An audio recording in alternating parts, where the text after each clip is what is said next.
right, we are at time.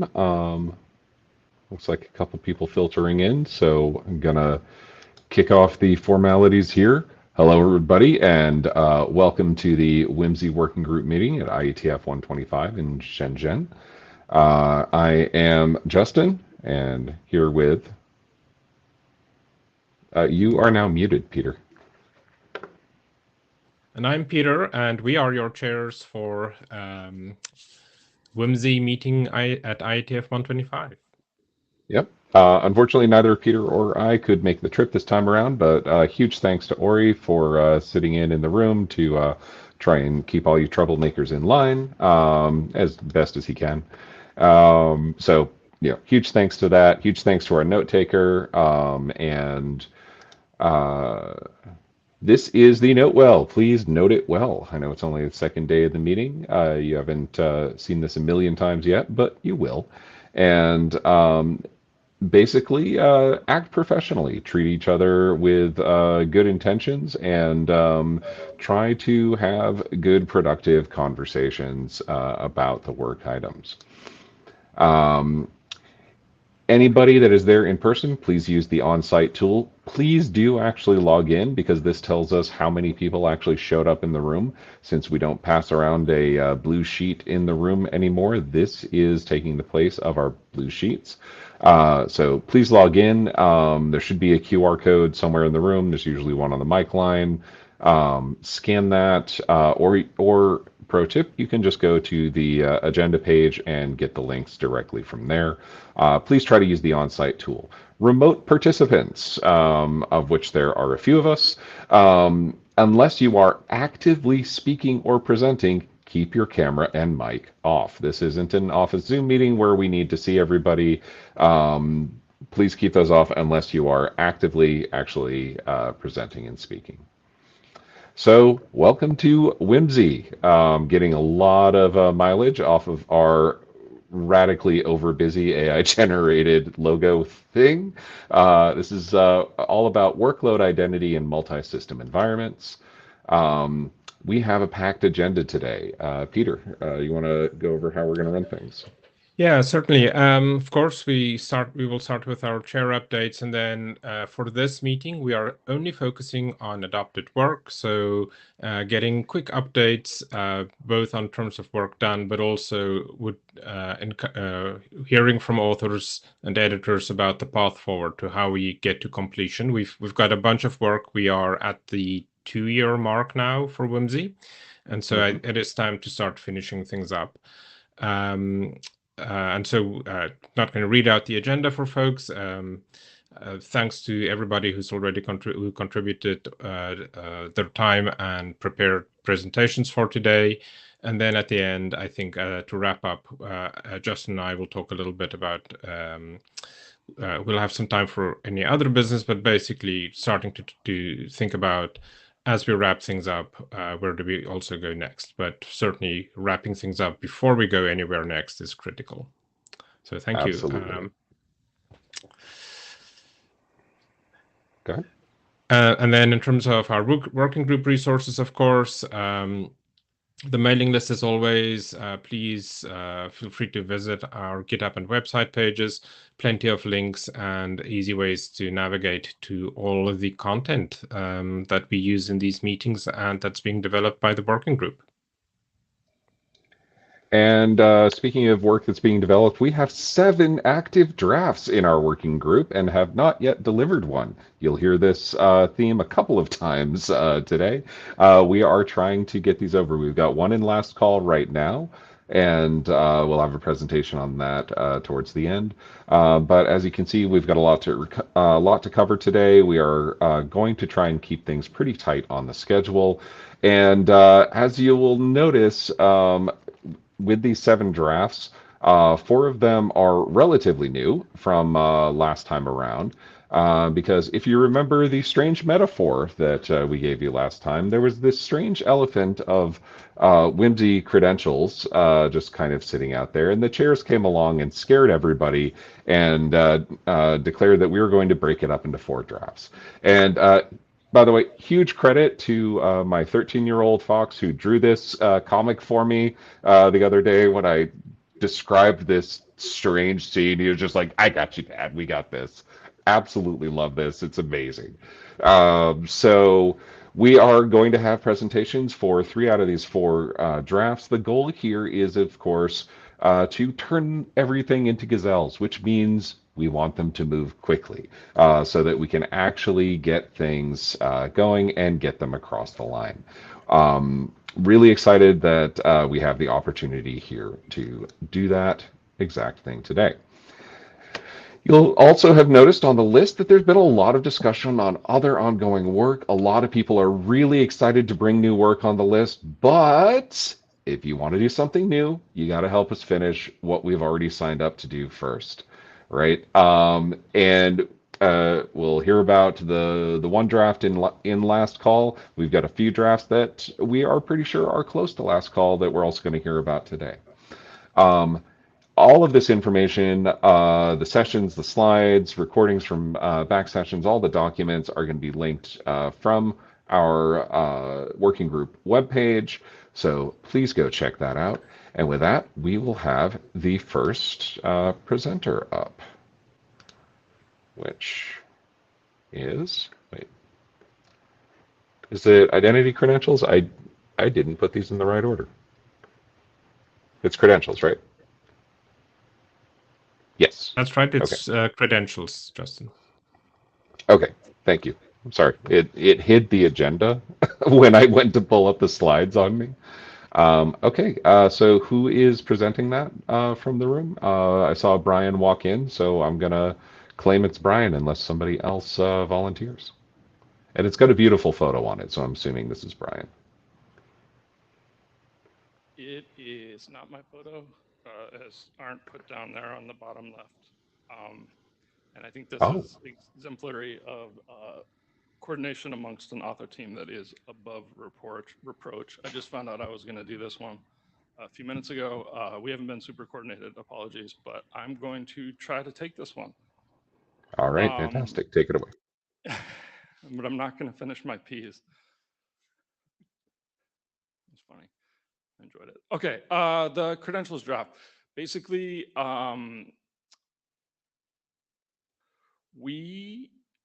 you can tell I didn't spend a lot of time on this beforehand.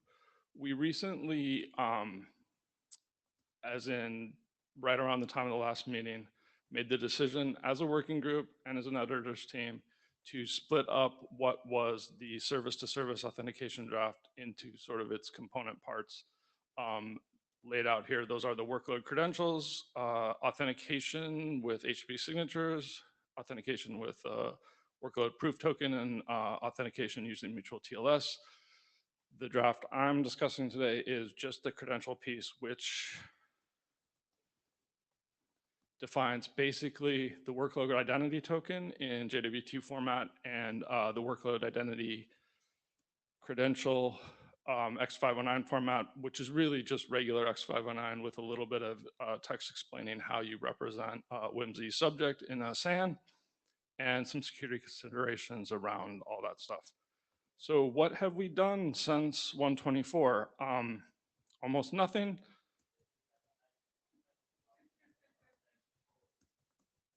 Oh, sorry, I thought I heard someone speaking. It was out in the hall.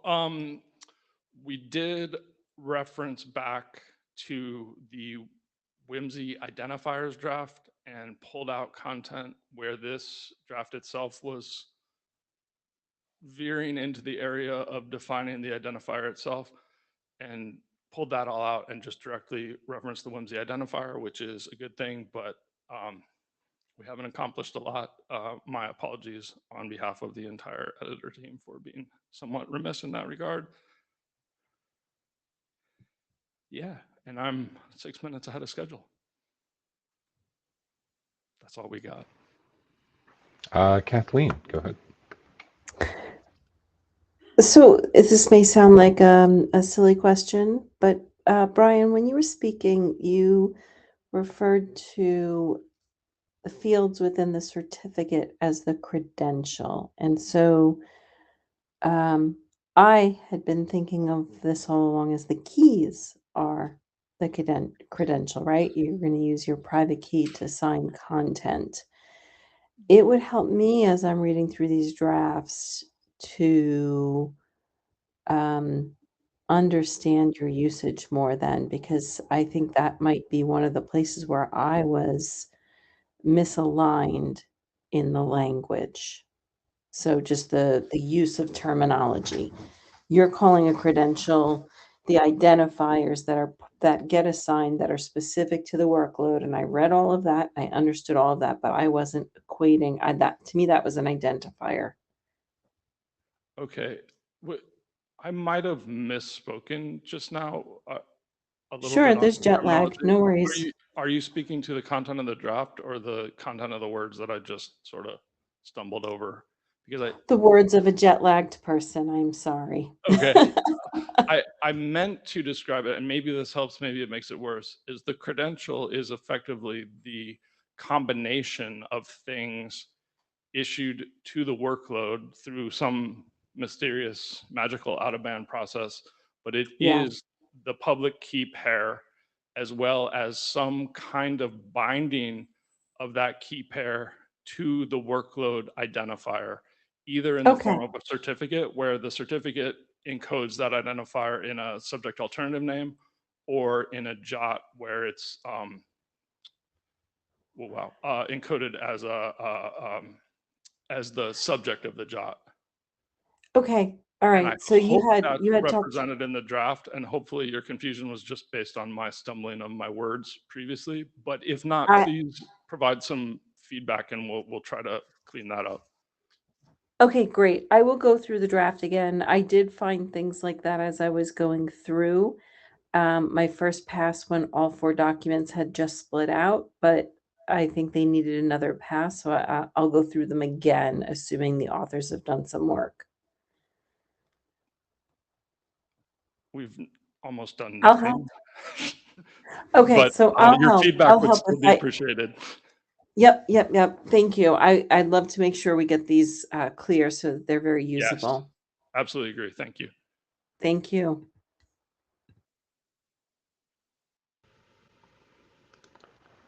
All right, I am not seeing anyone else on the queue. Thank you very much, Brian, but I think you stay up for the next one, if I recall.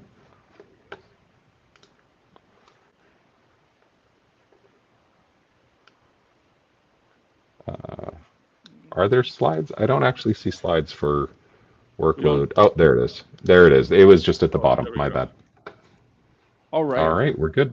Thank you, Justin. The WIMSE workload proof token. This is a picture that I took. Let's say it's somewhere near Shenzhen, if not Shenzhen itself. Similar-ish story here, but I have a few more details.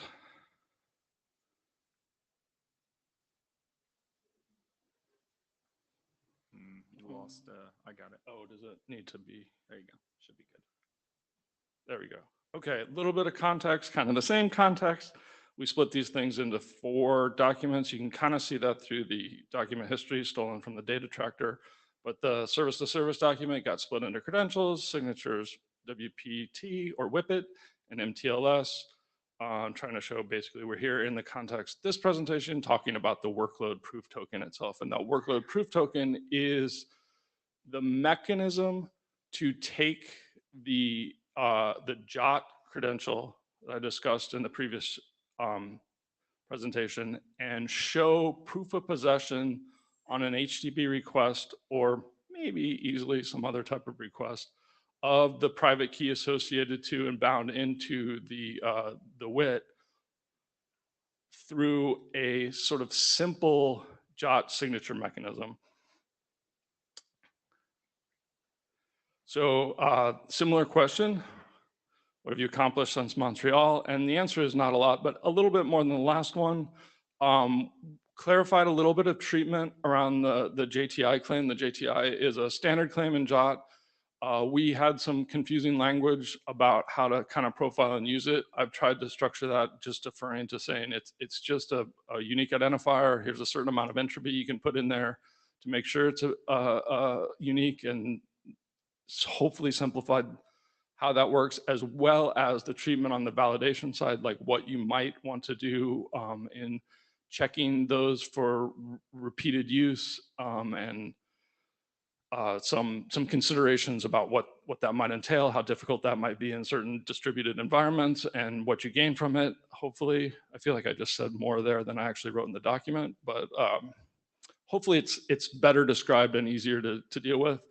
Fix some discrepancies between the whippet that was actually shown structured and the example claims. Somehow we got some things out of sync in the examples where the actual encoded content didn't match the decoded content, so that's been addressed.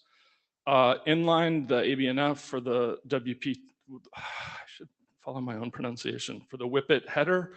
In the original combined document, we had basically ABNF provided for a JOT, which is not entirely necessary, but might be helpful both for latter reviews of this document from things like the HTTP Directorate, as well as some people like ABNF. We had a single sort of nice definition that was referred to in 2 places in the original combined document. When we split them out, that cross-reference sort of made less sense to have to go cross-reference 2 documents just to see a simple ABNF definition. So I just inlined it here for readability. And we added a pretty good amount, and I say that as like one nice paragraph trying to explain the security considerations around the audience of the whippet, which is really to whom the message, that proof signature message, is addressed, and what it might mean in different types of environments where you are addressing that message to the next hop in an HTTP message chain, and what it might mean for the recipient of that to know of itself as something through virtual hosting, intermediaries, whatever, as something else, and how one might reasonably and securely accommodate those kinds of situations. Hopefully the text that's in there did a better job than I just did of describing it, but that is where we've gotten to. So not a lot, but we did make some changes. What are we going to do prior to Vienna? I note that there are a few issues in the issue tracker. We've tried to label them specifically for the whippet work. Just run through them. There's not a lot here. There's some formatting that seemed a little bit funky that I want to revisit. I would conceptually really be interested in considering transaction tokens as a secondary or even primary example that's being sent in the, not sent, but used in the main examples. I think that conceptually, that's where we want to see people moving with this stuff rather than passing along access tokens down the chain in a particular context. Either one is legitimate, either one's valid, but I think that sort of, even though it's not called out necessarily as the right architectural approach, what people see in examples is often used as examples for their thinking. And I would like to steer people towards considering the transaction token for sort of inside downstream communications. And there have been some recent changes in that I think it's now probably stable enough to inline some examples. So that's more a placeholder to consider doing that, but I would like to do it. Feedback always is welcome. There is an issue back to odd, which I think this is still maybe carryover and was partly addressed by the audience considerations, but we need to look at it. It may have been obsoleted, and I notice it's also marked for the credentials draft, which I'm not sure what to do with that. I don't know what the next one is. Flesh out the acknowledgements. All of these drafts are kind of poorly handling acknowledgements, and they have big TBDs like acknowledge people, which I always try not to do as an author, because I really try to like keep a running list and like properly acknowledge people that have contributed, large and small. Like many things, we have been somewhat negligent on this, and apologize for that. So I'm going to make a request here that if you feel like you've contributed, please add yourself in a PR, drop me a note. I would like to have people properly acknowledged here, but we have lost track of it, and I apologize for that, but please speak up if you feel like you've contributed anyway. Not a big deal, but I'd like to see you acknowledged in the document. Including OTH, the other token hash format in examples.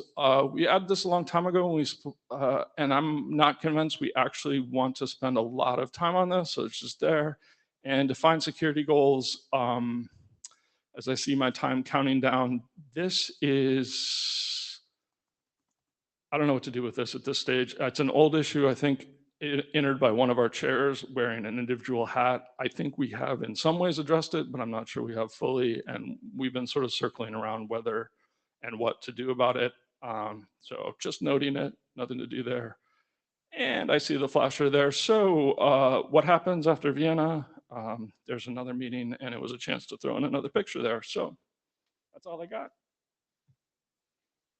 Thanks everyone for listening. Simon, go ahead. All right, thank you. Brian, question for you and the author team. So both this one as well as the signature draft depend on the workload credentials draft, but I didn't really see any extensive plans around what you guys are planning on doing with that draft. There's a bunch of open issues against that draft. It seems to me that it would be important that we get that draft in solid shape before we spend too much time on these other two drafts. You are absolutely correct in that observation. I think we would like to see them all proceed somewhat in lockstep, but the credentials is obviously the prerequisite for all of that. And honestly, we've just been somewhat negligent in getting work done on that, but we need to refocus our efforts and get that done. So the expectation is not that these move ahead without that. It's just a byproduct of people being busy and working on other things in the meantime. Okay, all right, thank you.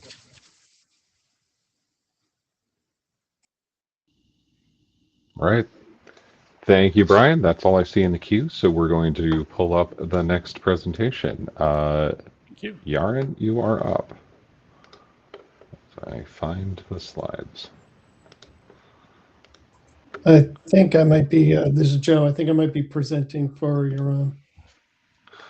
Okay, and you're presenting remotely, so I will give you slide control, and you should have it. All right, go ahead. Thank you. Yeah, so we're going to talk about the HTTP signatures kind of proof of possession mechanism for the WIT credential. So if you go to the next, oh, I can go to the next slide. Awesome. So status is we've only made one big change since the last document. We're pretty close to working group last call. Of course, like Fleming's point is a good one that really we need to make sure that all of the documents here are kind of in alignment, and we don't want to get too far ahead of ourselves. But in general, similar theme. We'll look at this particular problem that we addressed here was in ensuring that we have an audience signed with under the signature. This is to kind of prevent this signature, the HTTP signature, from being reused with some other message in some other context that it wasn't intended.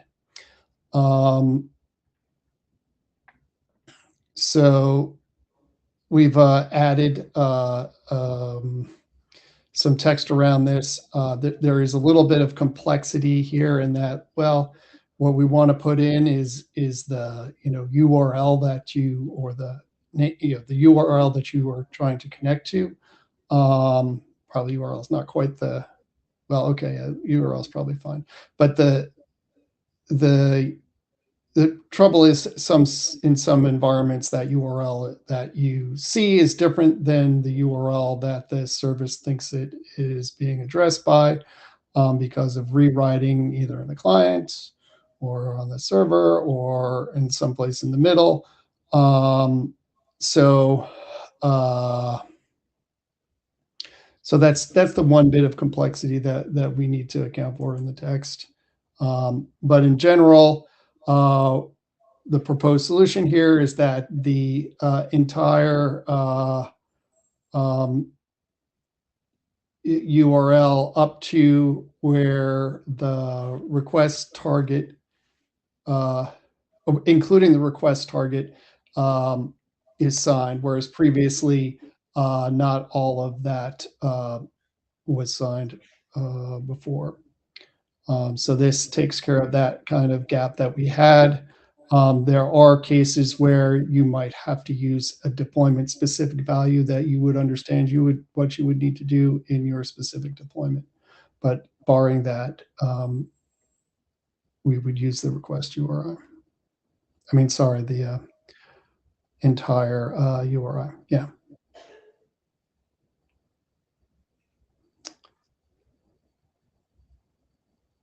And I think that's all we have. So if anybody has any questions, so not much change since the last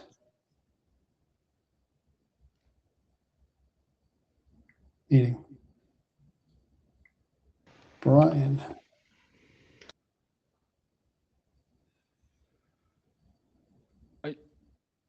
More of an observation than a question, but like to say not much has changed and introducing a whole new HTTP header. Okay. Other than that, which it's stepping back a little bit and just looking at it, it strikes me as very, very awkward.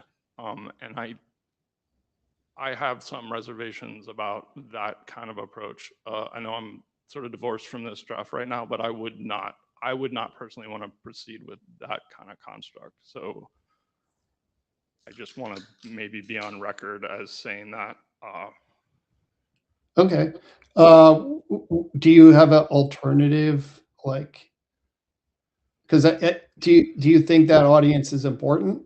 I mean, I think that for the things that you're trying to claim you achieve with this signature mechanism, signing some part of the actual authority piece of the request is important. I don't think that introducing a new construct and trying to jam some identifier from a different layer into the signature while still ignoring the authority portion is the right approach. But I know that you guys have talked about this a lot, and this is what you've tended towards. I want to have something that I can point back to on the records here, I guess, you know, in the archives to say that was in fact not a great idea. And so there are dragons there. It feels real wrong for a lot of reasons that are hard to articulate, other than just a general feeling like it's the wrong approach to the wrong problem at the wrong layer with a weird name. And I, for one, will be glad not to try to explain to Mark Nottingham what this new header does, but I look forward to watching you or Iran do it in the most friendly way I can say here on the mic. All righty. Thank you for listening. I think. Perfect.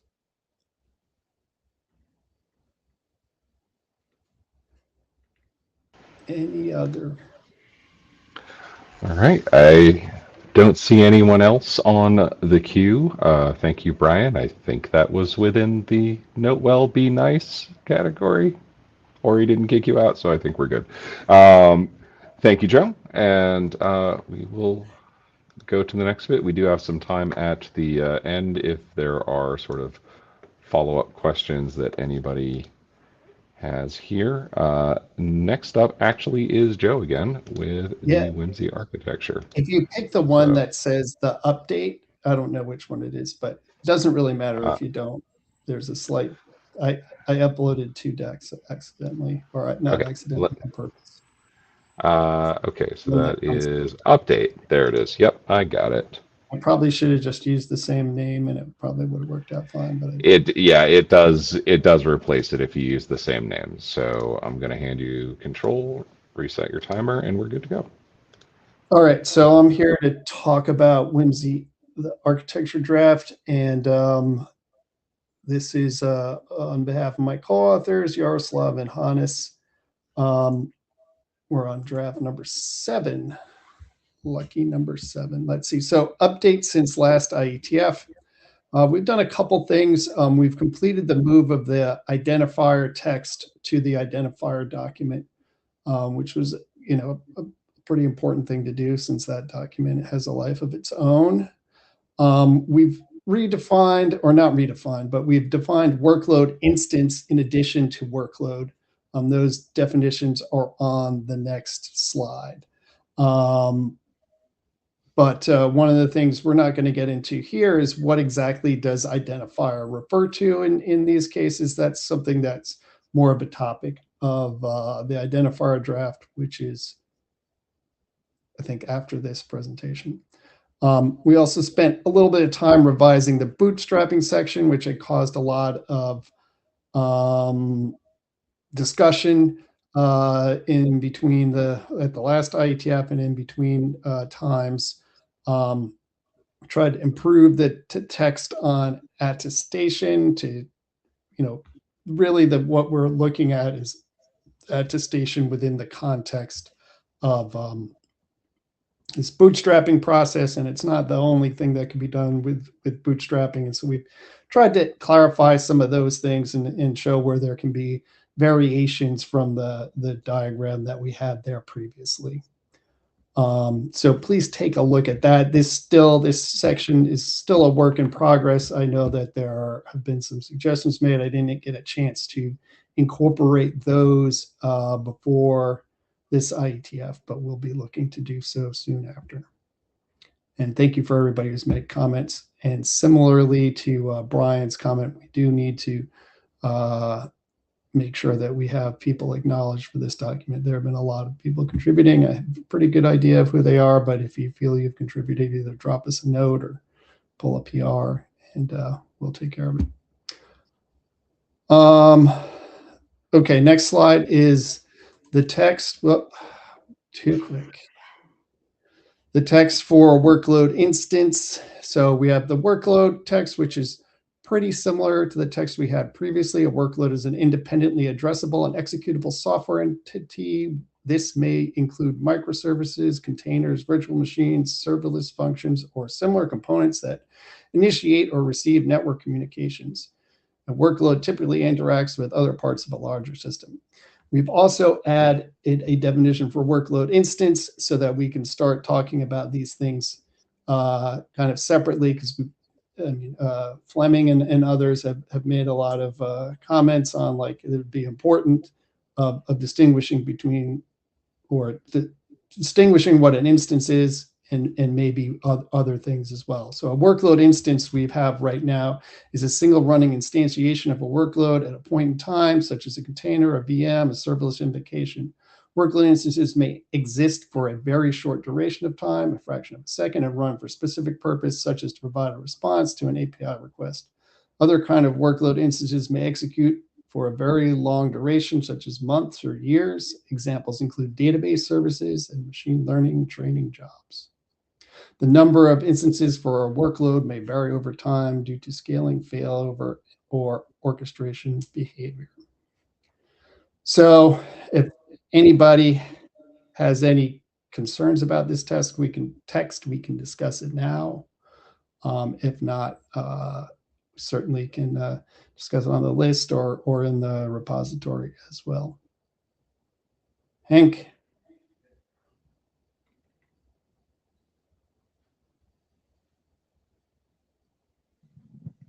Hi, this is Hank. I don't want to overcomplicate things, but I want to ask if it's relevant, for instance, that it kind of is aware of, or the consumer of the workload instance information is kind of aware of what the platform is providing as a capability to the instance, or is that irrelevant to the instance? I'm not sure I follow. Some instance can only exist if it's running. It's running on something. The workload itself is very abstract. Instances rely on the capabilities on the thing they're running on.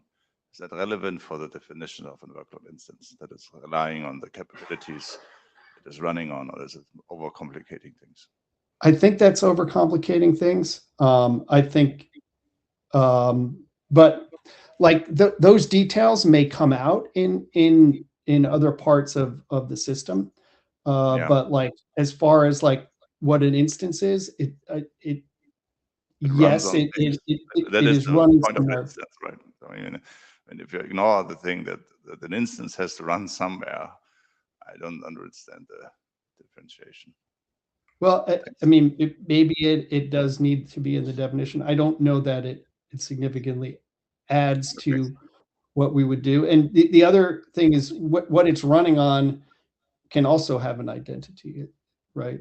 It could Yeah, that's the itself be an point. That instance. is what this will be alluding to, because both will have to be combined for some other purposes. So if you basically build in a, so to speak, a semantic interface in the description that is running on something, then the thing that it runs on can also in their specifications build a semantic interface to that it has an instance running, and then later on we can have documents that don't have to remediate that because they can just point to this. But this is just, again, maybe overcomplicating things, just food for thought.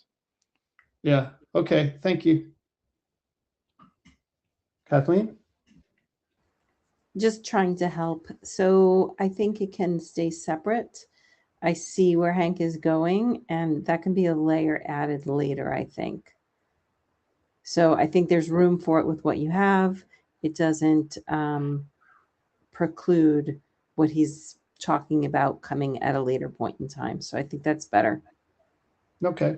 Yeah, that sounds reasonable to me, but it's something to consider. Yeah, Yaroslav. Yeah, I think there are two ways to address this without breaking the architecture.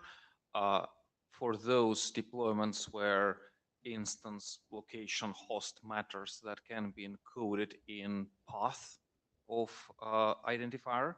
So you could say VM something something, or you could have Kubernetes something something that would identify that, but that obviously would be your deployment specific thing. Another way is attestation. I mean, you could attest to a platform where you host it, and then you could have all sorts of wonderful cryptographic evidence associated with that. Okay. I think I have one more slide. So, we have a couple things. We have some issues that we need to go through. This is a summary of some of the more main ones. A lot of them have to do with aligning terminology between the set of documents we have. There's some text on what happens if workload has multiple credentials that it uses with different parties, say at different layers. Some clarifications on trust domains. Complete this revision of the bootstrapping section, and then, think about if we need to talk about key management at all. Probably we need to say maybe a little bit more than we do, but it's probably somewhat out of scope of the whole thing unless we decide to bring it in, which would probably belong in a separate document. And so then the kind of what there we go, timeline. So we'd like to resolve the existing issues and align with the other drafts by the next IETF. Question, sometimes we have interims. I'm not sure if we need one yet, but if we did, it would probably be on specifically aligning with particular other drafts or making sure that we're all coherent between our various pieces. All right. Thank you very much, Joe. I'm going to move us along to the next presentation. And it's like 13 clicks to get one thing up.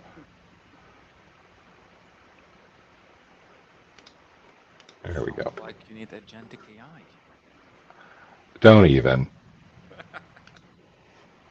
That would be 13 clicks and it still wouldn't get up, and we'd have something, something else on the screen. All right. All Hello, right, go ahead. everybody. I'm Yaroslav on behalf of myself and Joe. I present Workload Identifier update. So we're right now at revision 2. So there are a few changes that we have done since 0.0, which we presented last time. So defined workload identifier origin within as a subset of identifier, which consists of scheme trust domain. So sometimes you need to have a hint saying what scheme you speak to and what trust domain you speak to without having to disclose your full identifier. So I will be proposing an extension to TLS that would help facilitate MTLS with this kind of origins. I'm sure there are other applications for that as well. Removed overlap with service-to-service credentials work. So in previous revision of draft, there was some unnecessary text about how you use identifier in credentials, no longer there. I love removing things. And added URI requirements as discussed at the previous IETF meeting, that is how long the URI should be, what the minimum URI you must be able to process, and so on and so forth. We've also moved WIMSE URI scheme definition from service to service set of drafts. Right now, the WIMSE URI is very simply defined by, well, it exists, you can use it. It doesn't impose any restrictions in terms of how you form path and how you provision. If anybody feels strongly that we should be opinionated in terms of structure of the path or some restrictions there, let us know. But right now, it serves really as a kind of fallback mechanism. So if you don't want SPIFFE because it's maybe too opinionated for you, too restrictive, you don't want other things, you want some kind of fallback, that's what WIMSE scheme is for. And also spelled out that identifier may apply to individual workload instances and logical workloads. Right now, again, we don't really want to be opinionated in terms of how you construct path. There are maybe privacy, confidentiality challenges with if you want to differentiate it in the path or not. Other deployments might feel strongly about it, so it is down to implementer to decide how you want to build your path. So we have received a number of reviews. So I'd really want to thank Fletcher, George, and Yaron for their reviews and opening a bunch of issues on GitHub. Joe and I did our best to address some. There are some that are open but are fairly straightforward, but there are a few that I wanted to bring up to a wider group, and since we have 5 minutes and 20 seconds on the clock, maybe there will be some comments on those issues. So first, do we need WIMSE identifier scheme registry? So right now we're just using the regular IANA URI scheme, so you can use anything you want. One issue that is opened, maybe we should have our own registry. So far, authors think that the answer is no. If anybody thinks otherwise, add yourself in the queue or give it a little bit more thought. Next issue is WIMSE scheme schematics. So issue 25, do we want additional WIMSE requirements or should we leave it flexible? Do we want to define separate notation for paths specific to individual workloads versus services within WIMSE scheme? So again, authors think that the answer is no, we want to keep it flexible, but if somebody have different opinion, now would be a good time to express it. Okay, that's easy. And then the last one is align terminology. So there is a bit of overlap across our current plethora of drafts with service-to-service architecture identifiers in terms of where things defined and how they are defined. So we have an open tracking issue to align all of that. Ideally, we want to define everything once in a single place and then refer to that place from other drafts that are reusing this definition. So certain things will certainly be defined in architecture. Maybe some other things that are very identifier specific will be in identifier. So we, again, are tracking that. And if you have an opinion on what should be defined where, let us know. Now, again, is a good time to share your thoughts. And then finally, we would really like to move this document forwards sooner rather than later. It's fairly straightforward concept, and work outside of WIMSE will depend on a stable workload identifier, especially when it comes to the exciting the world of agentic AI. So we'd really like to be in a position of asking for working group last call at the next IETF meeting, which means please do read current draft, open issues if you feel there are some, share your suggestions, comments. The more we do that, the more mature the document will become, the more chances are that we will be in a position to ask for working group last call in Vienna. Oh, we do have 2 people in the queue. Yeah, I just wanted to acknowledge the updates that were made to both this and the architecture draft. Appreciate those, and I think both drafts are actually in pretty good shape and are definitely on the right track. So, kudos to the authors. Thank you, and thank you very much again for your reviews. And hi, this is Peter. Actually, I just want to say I like the WIMSE URL scheme because I hate to speak about AI agents, but application considerations happening everywhere.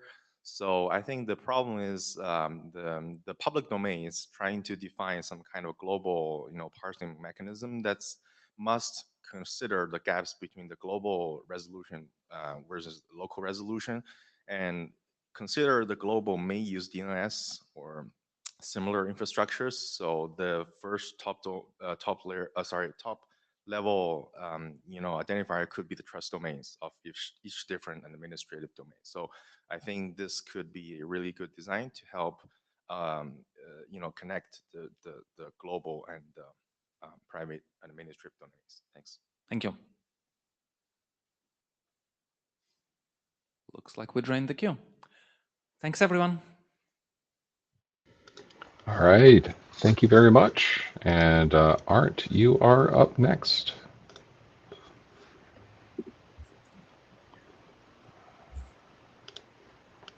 There we go. And there, you should have the slides. Thank you. Can you hear me? All right. Yep. Go right ahead. So this is Workload Identity Practices. I'm presenting on behalf of my co-author Yaroslav. Yeah, so this is the draft that is in working group last call. And since the last IETF, we got 2 reviews, one from Kathleen, one from Joe. I want to quickly go over the review items. All of them are valid. We did not have the time to publish a new version, but I would say maybe next week we would publish it. Yeah, so Kathleen found a couple of things. We were pretty much unclear about what's identity, what's credential, and there's like mixed those words up in the draft. So we clarified that.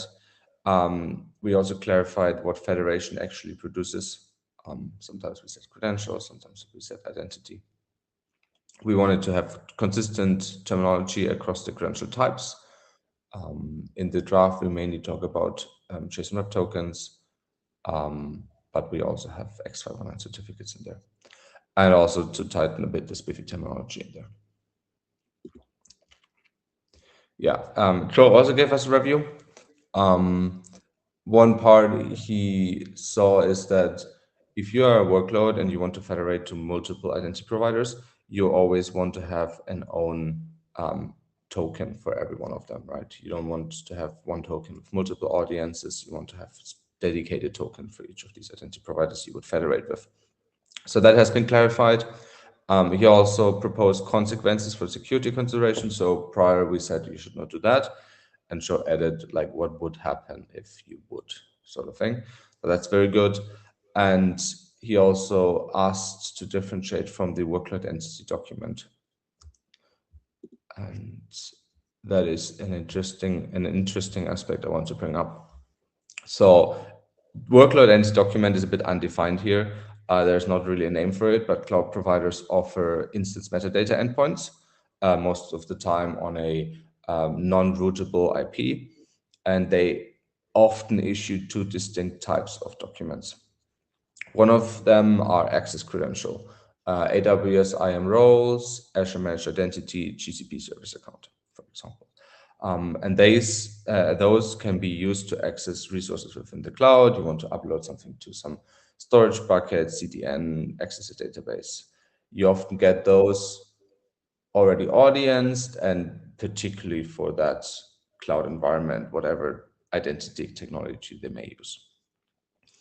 On the other hand, these instance metadata endpoints also produce signed documents that contain the metadata about whatever you're running this on. It's a Lambda, a GKE cluster, or an Azure VM.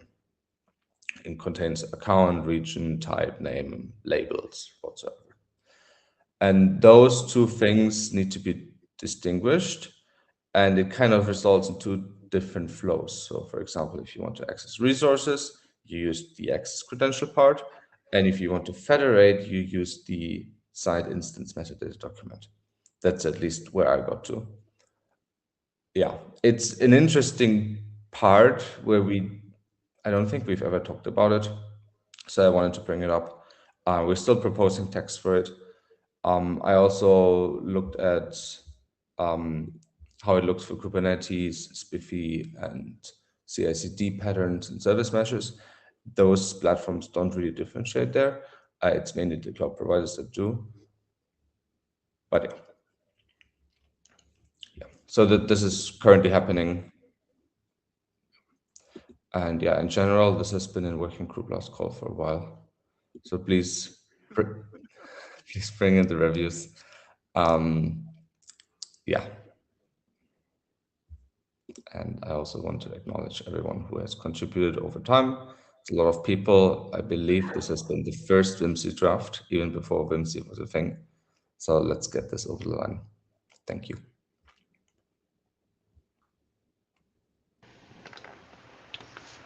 All right, thank you very much, Arndt. Not seeing anybody in the queue. I do want to ask a question of the room. Who here can commit to actually providing a last call review of this document? We had a couple of people volunteer at the last IETF. We got a couple of those in, but the chairs would like to see a little bit more wider consensus of, like, even a just, yes, I read it, this makes sense, this works. We need to see that before we can really feel comfortable kicking this over the line, and believe me, we really want to kick it over the line. So is there anybody in the room or anybody in chat that would like to put their name out and volunteer to do a last call review of this document so that we can move this forward?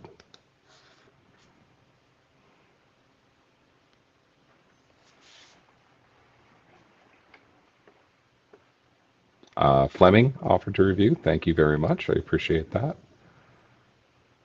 So we will write that down and remember you. Kathleen, thanks for offering as well to do another review once the updates are made. What I can offer, once we have the new revision out, I'll put it on the mailing list. And maybe the chairs can issue a reworking group last call based on that to remind everybody. That would be, yep, that would be totally fine. Oh, Lucia Rodriguez is also there. We'll get that name down. Thank you very much. And Brian, thank you. And yes.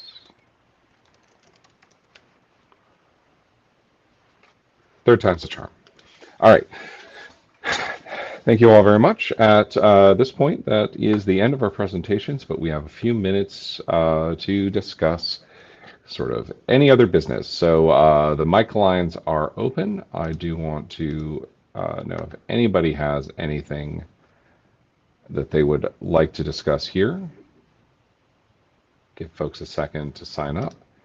In the meantime, as a reminder, the chairs have asked the editors of the credentials and related documents.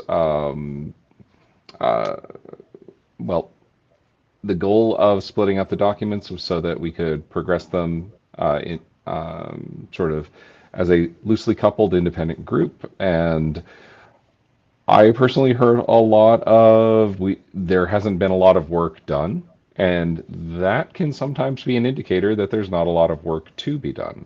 So my question to the editors as chair is that the case? Are we basically nearing the end here? Should we be looking out for working group last calls all around soon, or do you think we need a few more turns around the sun here before we can actually get to that state?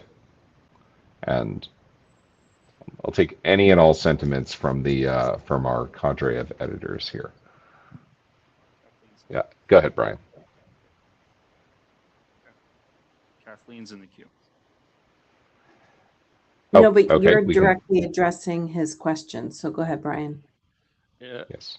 to try to address it, I think more the former is true, although I think we're very close, but we have been somewhat negligent in getting around to like just doing the final bits of work. Which was the former? It's 12:30 in the morning. I don't know what order I said them in. That there's not a lot of work to do might be an Okay. indication that we're close, and I do think we are there, while at the same Mhm. time acknowledging that there's some stuff we just need to buckle down and do. So Okay, fantastic. yes. Yeah. All right. That's great. It was also the impression I was getting, but good to hear that from the editors. If there's anything that the chairs can do to help that, if you need us to scare more reviewers out of the Savannah brush to help you run faster, this metaphor went in a weird place. We're happy to do that. Any way that we can help support. Also, if interims will help, I think, Yes. Joe, you mentioned maybe having an interim for architecture doc, but if interims will help, please let us know. We would we would like to do anything we can to help things move along more quickly. Yep, they will let us put so many interims up. All right, Kathleen, thank you for your patience. Go right ahead. Sure. I'm just trying to help you get more reviews on documents. So if somebody is newer to the IETF and has been paying attention to this working group, who's interested in workloads and identity, starting with this first draft would be a really good one. Once the next update comes out, the terminology gets smoothed out, because then you could meaningfully walk through all of the drafts for the working group and contribute in a very meaningful way. I'd say anyone that was up at the mic would be willing to answer questions if somebody is new, right? So reach out to people who are comfortable at mics, because they've probably been in a few IETFs, and most people will help. Excellent. Excellent points. Thank you, Kathleen. Peter, you added yourself to the queue. Go ahead. You're muted. Of course. Thank you, Justin. One other option or one other observation just for the working group in general. This time round, we chose to very specifically focus only on previously adopted work. We also offered interims for new topics or topics. In the past, we had folks come and present new topics in the meeting. The offer has been made. If there are topics that folks want to cover in interims, please let us know. Happy to schedule if there is interest on the mailing list to explore those further. Thank you. Yes, absolutely. If post to the list to try and show that there is interest in a topic.